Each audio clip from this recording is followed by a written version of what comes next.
Hi, I'm John Green. This is Crash Course World History, and today we're going to talk about China, which these days is discussed almost constantly on television and in newspapers. Wait, are they still a thing? So we used to print information on thinly sliced trees, and then you would pay someone to take these thinly sliced trees and throw them onto your front lawn, and that's how we received information? No one thought this was weird, by the way.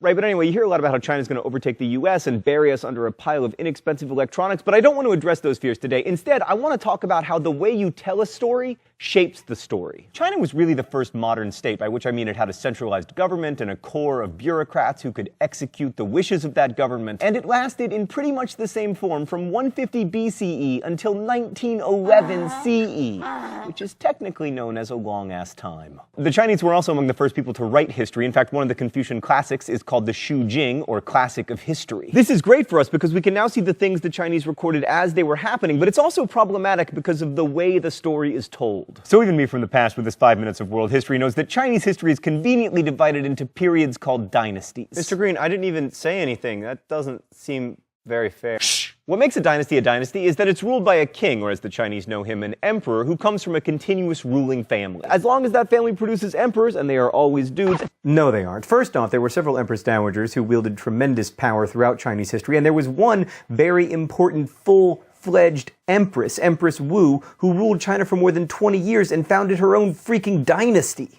And those emperors keep ruling, the dynasty gets to be a dynasty. So the dynasty can end for two reasons. Either they run out of dudes, which never happened thanks to the hard work of many, many concubines, or the emperor is overthrown after a rebellion or a war. This is more or less what happened to all the dynasties, which makes it easy for me to go over to camera 2 and describe them in a single run-on sentence. Hi there, camera 2. Leaving aside the Xia dynasty, which was sadly fictional, the first Chinese dynasty was the Shang, who were overthrown by the Zhao, which disintegrated into political chaos called the Warring States period, in which states warred over periods. Oh no, wait, it was a period in which states warred, which ended when the Qin emperor was able to extend his power over most of the heretofore warring states, but the Qin were replaced by the Han, which was the dynasty that really set the pattern for most of China's history and lasted for almost 400 years, after which China fell again into political chaos, which only means there was no dynasty that ruled over all of China. And out of this chaos rose the Sui, who were followed quickly by the Tang, who in turn were replaced after a short period of no dynasty by the Song, who saw a huge growth in China's commerce that was still not enough to prevent them from being conquered by the Yuan, who were both unpopular and unusual because they were Mongols, which sparked rebellions resulting in the rise of the Ming, which was the dynasty that built the Great Wall and made amazing vases, but didn't save them from falling to the Manchus, who founded a dynasty that was called the Qing, which was the last dynasty because in 1911 there was a rebellion like the ones in, say, America, France, or Russia, and the whole dynastic system, which at that point had lasted for a long-ass time, came to an end. And breathe. So that's what happened, but what's interesting as far as capital H history is concerned is why it happened, and especially why the people who were writing history at the time said it happened, which leads us to the Mandate of Heaven. So the concept of the Mandate of Heaven dates from the Zhou dynasty, and current historians think that they invented it to get rid of the Shang. Before the Zhou, China didn't even have a concept of heaven, or Tian, but they did have a high god called Shengdi. But the Zhou believed in Tian, and they were eager to portray the idea of heaven as eternal, so they ascribed the concept of the Mandate of Heaven back to a time even before the Shang, explaining that the Shang were able to conquer the Xia only because the Xia kings had lost the mandate of heaven. This, of course, would have been impossible, partly because the Xia kings had no concept of heaven, and partly because, as previously noted, they didn't exist, but let's just leave that aside. The Shu Jing is pretty specific about what caused the Xia kings to lose the mandate, by the way, explaining the attack on Xia may be traced to the orgies in Mingtao. Sadly, the Shu Jing is woefully short on details of these orgies, but orgies are the kind of behavior that is not expected of a ruler, and therefore heaven saw fit to come in, remove the mandate, and allow the Shang to take power. But then the Shang lost the mandate. Why? Well, the last Shang emperor is reported to have roasted and eaten his opponents, which, you know, bit of a deal breaker as far as the Mandate of Heaven is concerned. Of course, that might not actually have happened, but it would explain why heaven would allow the Zhou to come to power. So basically, the fact that one dynasty falls and is replaced by another in a cycle that lasts for 3,000 years is explained, in the eyes of early Chinese historians, by divine intervention based on whether the ruler behaves in a proper, upright manner. It's after-the-fact analysis that has the virtue of being completely impossible to disprove, as well as offering a tidy explanation for some very messy political history. And even more importantly, importantly, it reinforces a vision of moral behavior that is a cornerstone of Confucianism, which I will get to momentarily. But first, let's see an example of the mandate of heaven in action. So the Qin dynasty only lasted 38 years, but it's one of the most important dynasties in Chinese history. So important, in fact, that it gave the place its name, Qin. Can I just tell you guys that we literally just spent 20 minutes on that shot? We shot it like 40 times. Stan, you are in love with puns. The accomplishment of the Qin was to reunify China under a single emperor for the first time in 500 years, ending the Warring States period. As you can imagine, the making of that particular omelet required the cracking of quite a few eggs, and the great Qin Emperor Qin Shuangdi and his descendants developed a reputation for brutality that was justified. But it was also exaggerated for effect so that the successor dynasty, the Han, would look more legitimate in the eyes of heaven. So when recounting the fall of the Qin, historians focused on how a bunch of murderous eunuchs turned the Qin emperors into puppets, not literal puppets, although that would have been awesome. And these crazy eunuchs tricked emperors into committing suicide when they started thinking for themselves, etc. So the mandate of heaven turned away from these suicidal puppet emperors, which set up a nice contrast with the early Han emperors, such as Wen, who came to power in 180 BCE and ruled benevolently, avoiding extravagance in personal behavior and ruling largely according to Confucian principles. Under Wen, there were no more harsh punishments for criticizing the government, executions declined, and most importantly for the Confucian scholars who were writing the history,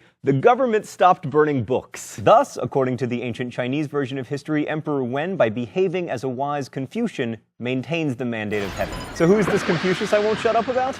Let's go to the thought bubble. Confucius was a minor official who lived during the Warring States period and developed a philosophical and political system he hoped would lead to a more stable state and society. He spent a great deal of his time trying to convince one of the powerful kings to embrace his system, but while none ever did, Confucius got the last laugh because his recipe for creating a functioning society was ultimately adopted and became the basis for Chinese government, education, and, well, most things. So Confucius was conservative. He argued that the key to bringing about a strong and peaceful state was to look to the past and the model of the sage emperors. By following their example of upright moral behavior, the Chinese emperor could bring order to China. Confucius's idea of morally upright behavior boils down to a person's knowing his or her place in a series of hierarchical relationships and acting accordingly. Everyone lives his life, or her life, but like most ancient philosophical traditions, women were marginalized, in relationship to other people, and is either a superior or an inferior.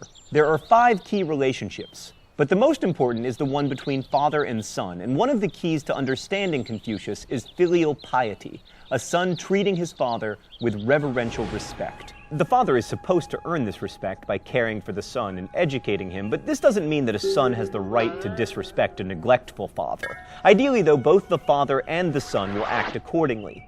The son will respect the father, and the father will act respectably. Ultimately, the goal of both father and son is to be a superior man, chunzi in Chinese. If all men strive to be chunzi, the society as a whole will run smoothly. This idea applies especially to the emperor, who is like the father to the whole country. Oh, it's time for the open letter? All right. God, that's good. But first, let's see what's in the secret compartment today. Oh, an iPhone? Stan, this doesn't factor into Chinese history until much later.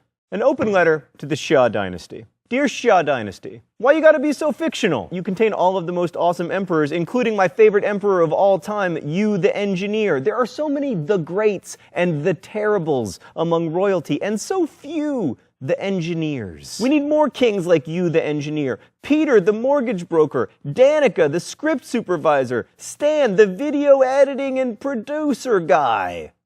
Those should be our kings. I freaking love you, you the engineer, and the fact that you're not real, it breaks my heart in a way that could only be fixed by you, the engineer.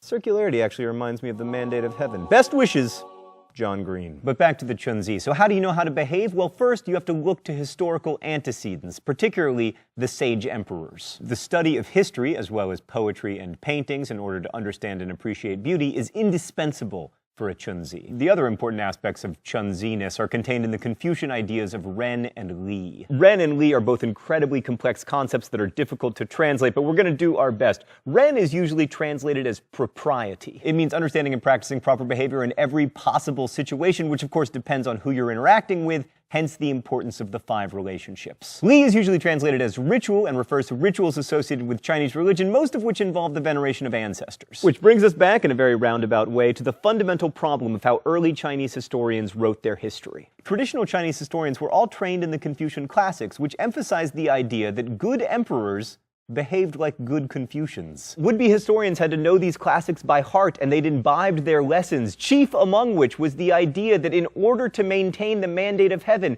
you had to behave properly and not engage in orgies or eat your enemies while engaging in orgies. In this history, the political fortunes of a dynasty ultimately rest on one man and his actions, whether he behaves properly. The mandate of heaven is remarkably flexible as an explanation of historical causation. It explains why, as dynasties fell, there were often terrible storms and floods and peasant uprisings. If the emperor had been behaving properly, none of that stuff would have happened. Now, a more modern historian might point out that the negative effects of terrible storms and floods, which include peasant uprisings, sometimes lead to changes in leadership. But that would take the moral aspect out of history, and it would also diminish the importance of Confucian scholars, because the scholars can tell you that one of the best ways to learn how to be a good emperor and thereby maintain the mandate of heaven is to read the Confucian classics, which were written by scholars. In short, the complicated circularity of Chinese history is mirrored by the complicated circularity of the relationship between those who write it and those who make it. Which is something to think about no matter what history you're learning, even if it's from Crash Course. Next week we'll be talking about Alexander the Grape. Really, Stan, for an entire episode? That seems excessive to me. They're just like less sour, grapier lemon heads. Oh, Alexander the Great. That makes more sense. Until then, thanks for watching. Crash Course is produced and directed by Stan Muller. Our script supervisor is Danica Johnson. Our graphics team is Thought Bubble, and the show is written by my high school history teacher, Raoul Meyer, and myself. Last week's phrase of the week was right here in River City. If you want to guess this week's phrase of the week or suggest future ones, you may do so in comments, where you can also ask questions about today's video that will be answered by our team of historians. Thanks for watching, and as we say in my hometown, don't forget to be awesome.